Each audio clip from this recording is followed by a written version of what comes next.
Thank you very much, and sorry again for the technical problem.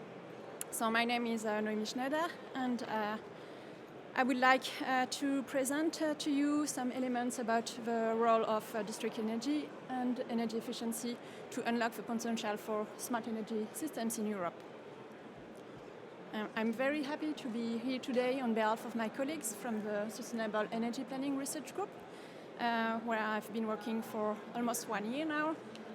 We are a group of 30 people based on 2 campuses in the beautiful country of Denmark. One part of the team is based in Aalborg, in the north of Denmark, and the other part, including myself, is based in Copenhagen. The core areas of... Is it better? I should speak closer to the microphone. So the core areas of our research is energy system analysis, using energy modeling and geographical information system tools, with a focus on 100% renewable energy systems and district energy. So today, I will first introduce 2 key concepts in our research, namely smart energy system and energy efficiency from a system perspective. Then I will talk about the role of district energy and energy efficiency in a future low-carbon European energy system, presenting the results of a European project, Heat Roadmap Europe, that Emma already referred to in her presentation. And finally, I will present the roadmaps which we have recently developed for the investments needed to implement this Heat Roadmap Europe scenario. So, what do we mean by smart energy system? On the slide, you can see a very simplified diagram of a current, or let's say traditional energy system, which is characterized by the fact that it's based on fossil fuels and that the different energy sectors, so transport, electricity, and heating and cooling, operate separately. And for us, the future energy system to be smart should rather look like this. A system based on renewable energy sources and an interconnected system in which we use the synergies between energy sectors to find the optimal solution for the overall energy system. This means that for us, the smart debate is not or should not stop with smart electricity grids or smart gas grids. It's also not a question of considering only sector coupling between gas grids and electricity grids, as the current debate is often restricted. Because then there's a missing link, the thermal grids. And for us, a smart energy system is a system that takes advantage of all the benefits of coupling smart electricity grids, smart gas grids, and smart thermal grids. The second approach, important in our research, is the assessment of energy efficiency from a system perspective to exploit, once again, all benefits. The idea is to consider the effect of energy efficiency measures along the whole value chain, from primary energy to production, transmission and distribution, building, transformation and conversion, and finally to building distribution to useful energy delivery at the energy consumer. And as Gudrun showed in her presentation, for WIN, we need energy efficiency both on the demand side and on the supply side, and also on the distribution of energy. So these 2 approaches, smart energy system and energy efficiency with value chain approach, give the opportunity to include the value chain benefits of energy efficiency measures, as well as to use the synergies by combining the individual sectors of the energy system. And so you could say that we have a 2-dimensional interconnectivity approach cross-sectoral, that was the synergies between sectors, and, if I may say, cross-value chain. And that's important in order to overcome the silo thinking that characterize traditional energy sectors today. That being said, why do we think that thermal grids or district energy are essential? Well, first, that also has already been said, heating is the largest end use in Europe, as it accounts for around half of the total energy consumption. And as Emma said, it's still dominated by fossil fuels. But on the other hand, there's a high potential for energy savings and district heating, as I will discuss later. Second, district heating allows for the use of many renewable energy sources, and perhaps even more important in an energy efficiency perspective, the use of industrial or commercial excess heat that would be otherwise wasted. And in addition, thermal storage can provide flexibility to the system. So that's why district heating can contribute to an energy system that integrates smart electric, thermal and gas grids, and larger amounts of fluctuating renewable resources. So to demonstrate this, we initiated in 2012 the Heat Roadmap Europe project series, whose purpose was first to investigate if there was a potential for district heating in Europe, then move through how district heating and energy performance of buildings interact, to finally integrate in comprehensive low-carbon heating and cooling strategies for the 14 largest countries, covering 90% of European heating and cooling demand. I'm going to present to you the main results of the last iteration of this project series, Heat Roadmap Europe 4, which ended this year.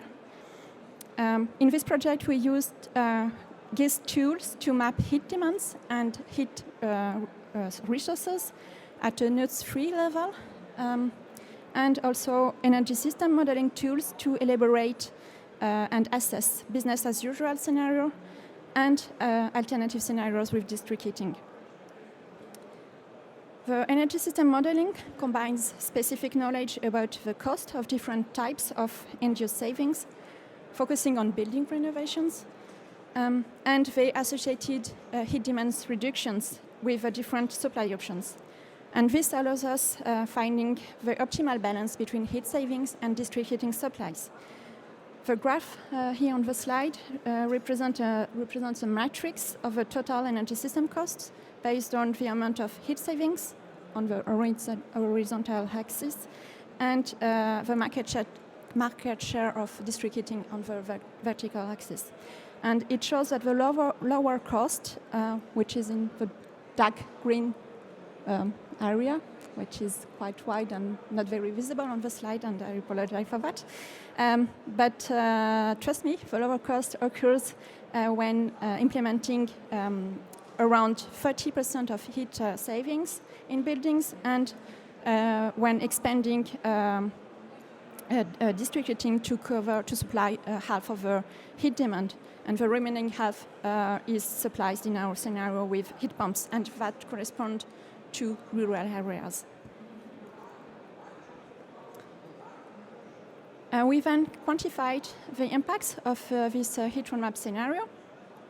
So first, while it is energy efficient, as it results in a reduction in primary energy supply of 30% compared to a conventionally decarbonized scenario, and that with a penetration of renewable energy sources of 87%. Second, it's also cost effective,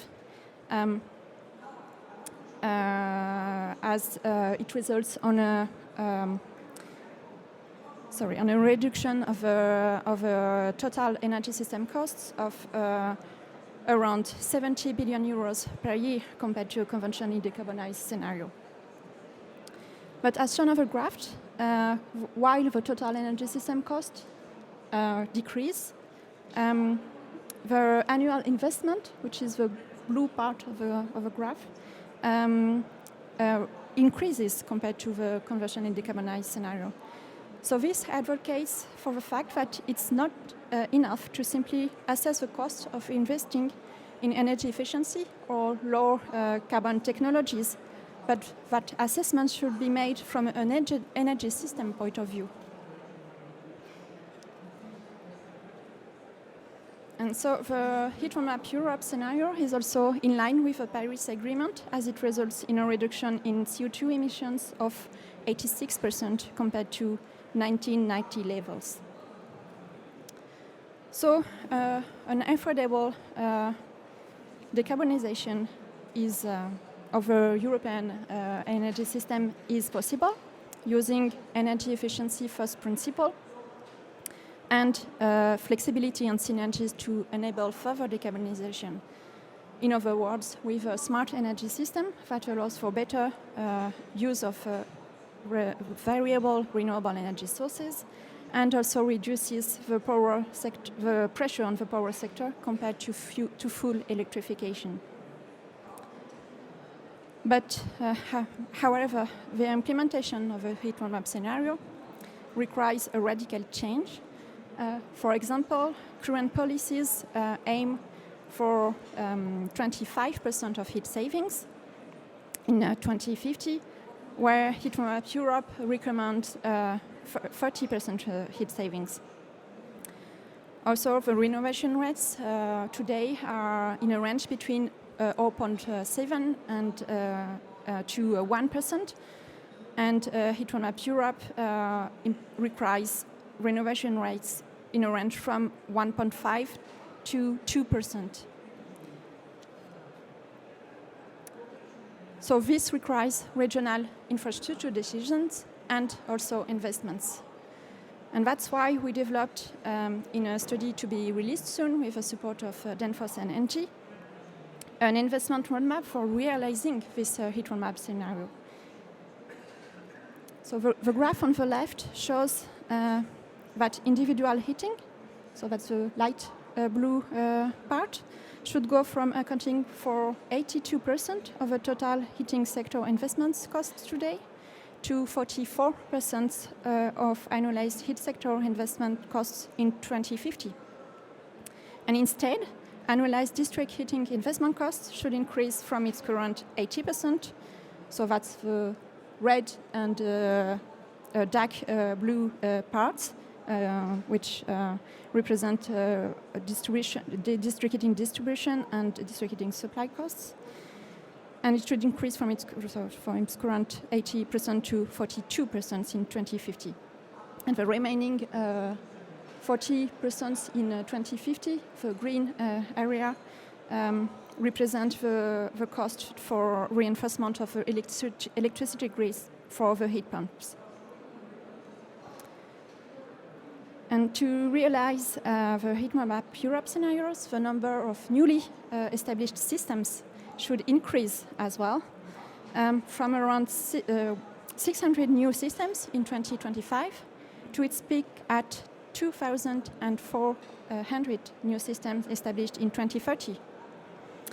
So accordingly, as shown in the graph on the right, investments should significantly increase during the period from 2025 to 2045, where the main amount of new systems should be established.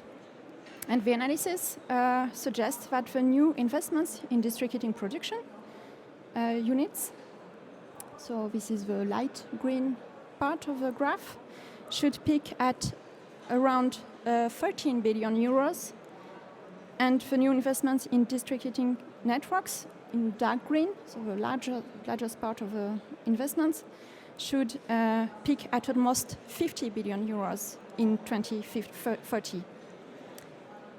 And the graph hides the fact that at the same time, the investments in energy efficient building stock are vital and should reach around 430 billion euros in 2030. So the key messages I would like you to remember from this presentation are that it's important to assess energy efficiency from a system perspective to exploit all benefits from synergies. But it's a good idea to increase investment in district heating infrastructure to decrease primary energy and CO2 emissions, and also the total system costs, and that the time for action is now, as the decisive period to get us on track towards smart energy system in 2050 is the coming decade. And to conclude, I would like to share with you an idea I borrow from David Connelly, the CEO of the Irish Wind Energy Association and of the Irish District Energy Association. He presented this at the excellent international conference on smart energy system, which I warmly recommend, as it's organized by our research group. And the next one will be next year on the 6th and 7th October in Aalborg, Denmark. And you are very welcome, so save the date. So he presented, he formalized the 3 Ps towards a smart energy system: position, people, and policy. I presented to you our position. I think you are among the influencers with whom it is important to share it. And I hope you will help us change the policies, because in the end, that is the key to bringing about this transition. That's it.